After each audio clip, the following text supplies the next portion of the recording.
আমি গুৱাহাটীৰ বিহুৱতীসকলে আমি ঢোলৰ গুৰুঘাটেৰে আজি আমি তেখেতলৈ আমি শ্ৰদ্ধাঞ্জলি জ্ঞাপন কৰিছোঁ। বিহু যদিও আমাৰ অসমীয়াৰ তেজে অসমীয়াৰ শিৰে শিৰে, তথাপিতো যাৰ তেজত বিহু নাছিলে জুবিন দাই তেখেতকো বিহু গুণগুণাবলৈ বিহুত নাচিবলৈ বাধ্য কৰাইছিলে। গতিকে আজি বিহু গীতক ইমান জনপ্ৰিয় কৰাৰ ক্ষেত্ৰত জুবিন দাৰ যথেষ্ট অৰিহণা আছে। আমি সেইটো কেতিয়াও অসমবাসীয়ে পাহৰিব নোৱাৰোঁ।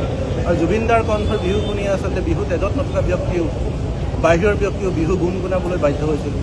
গতিকে সেয়েহে আমি আজি সমূহ গুৱাহাটীৰ বিহুৱতীসকলে আজি ঢোলৰ গুৰুঘাটেৰে তেখেতলৈ শ্ৰদ্ধা জ্ঞাপন কৰিছোঁ। আমি তেখেতক কেতিয়াও বিদায় দিব নোৱাৰোঁ। জুবিন দা সদায় আমাৰ মাজত থাকিব, চিৰদিন থাকিব। আৰু জুবিন দাৰ গীতেই জুবিন দাৰ বিহুৱে অনাদিকাললৈ বাজি থাকিব, সেইটো আমি সকলোৰে জ্ঞাত। গতিকে আজি আমাৰ জ্যেষ্ঠ দেৱেশ্বৰ দা, সীমান্ত দা, সকলো পিতৃ সকলো আছে। দেৱেশ্বৰ দা, জুবিন গাৰ্গ অমৰ হওক আৰু জুবিন গাৰ্গৰ মৃত্যু কেতিয়াও হ'ব নোৱাৰে, আমি মানি ল'ব নোৱাৰোঁ। গতিকে সেই উদ্দেশ্য লৈ আজি সন্ধিয়া সময়ত আমি আজি ৰুক্মিণী গাঁৱৰ এই অভাৰব্ৰিজৰ তলত আমি সকলো সমবেত হৈছোঁ।